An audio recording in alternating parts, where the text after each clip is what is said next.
to the morning announcements. My name is Ali Abdul Saider, and today is Wednesday, October 20th.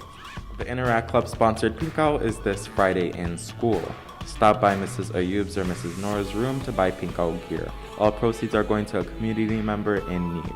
Students, please check your emails. If you qualify for dual enrollment next semester, you should have received an email from your counselor. If you are currently enrolled in a dual enrollment, you must reapply for winter 2022. Picture retake day for anyone who didn't take their pictures will be on Monday, November 1st. Seniors, the Leaders Advancing and Helping Communities is currently accepting applications for its 2021 scholarship program. Please take advantage of this opportunity. The deadline to apply is November 1st, 2021. Today, our girls volleyball team take on Dearborn High. They will be playing at DHS, so be sure to go out and support. Freshman starts at 3:45 p.m., JV starts at 5:30 p.m., and varsity starts at 7 p.m. On Friday, the theme at the game is Forts and Pride. The seniors will be selling gear and accessories by the bleachers. Wear your maize and blue and support the class of 2022.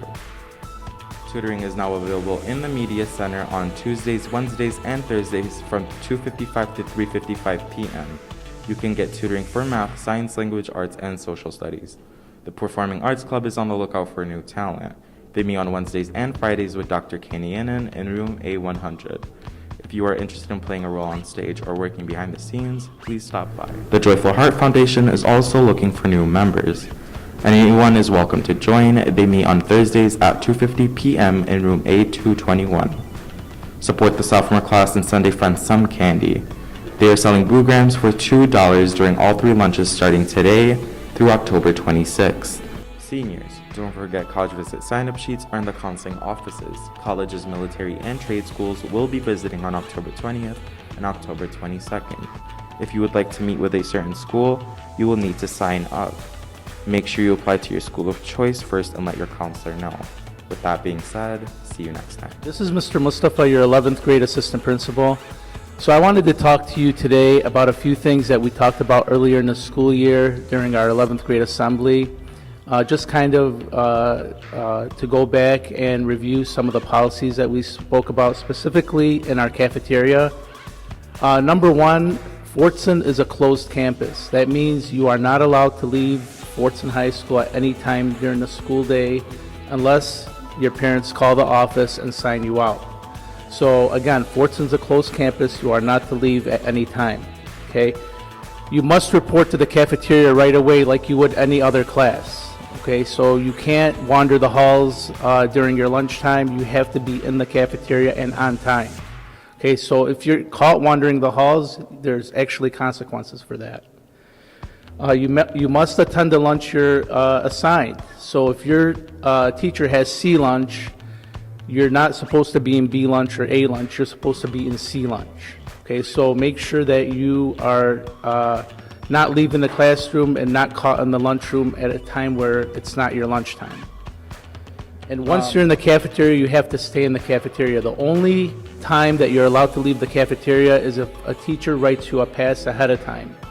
So if you feel during 4th hour that you have work to do and you want to go sit in the library, have your 4th hour teacher write you a pass, and then you will be allowed to leave and go to the library and do your homework or whatever it is that you have to get done. Okay. Also, something very important. Okay, you are not allowed to have deliveries to the school for food. Okay, you're not allowed to call a restaurant and have them deliver your food to school. The only way that if you don't like the what's being served in the cafeteria, the best thing to do is to buy the food a day ahead and bring it with you to school. Okay, absolutely no deliveries to the office. Now, another important topic that we really need to address are the cell phones. Okay.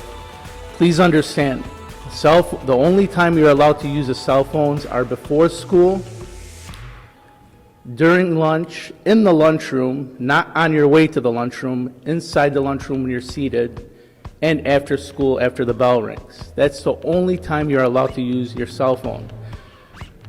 All the admins have been very generous, just reminding you to put your cell phone away. We haven't been collecting them like we probably should, but from this point on, let me tell you, we're going to be collecting the cell phones a lot more often, okay?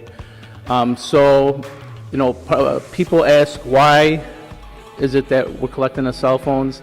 Number one, they delay your time to get to class, okay?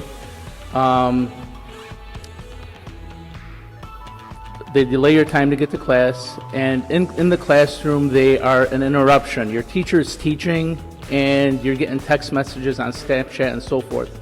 The reason why I know that is when I collect a cell phone and I have it on my desk, it's vibrating or it's beeping like every two minutes with a Snapchat message or a message from your friends. So we know that that you guys are not using those cell phones for the intended purposes in school. Okay, so they need to put away. So when you walk in the classroom, you know, whatever agreement you have with your teacher, cell phones should be turned in, they should be put away, they should not be visible, period. Okay? If you are caught, if the cell phone is taken away, the only way you're going to get the cell phone back is if your parent picks it up after school and signs a contract. Okay? The first time, we give it back at the end of the day when your parents pick it up. The second time, we keep it for a few days. So if we collect it from you on Monday, you'll get it back on Wednesday. If we collect it from you on Thursday, you get it back Monday of the following week. Okay, so keep that in mind. That's your second violation, what I just said. The third one, we keep it for the semester. Okay, so if your cell phone is picked up and it's your third infraction, we keep it for the entire semester. Fourth time, Officer Kaggins, Corporal Kaggins, is going to take it to the police station, and your parents will have to pick it up from the police station, and you will absolutely not be allowed to bring it in the building. Okay? So I hope this little review helps, and just follow our rules and policies. Thank you.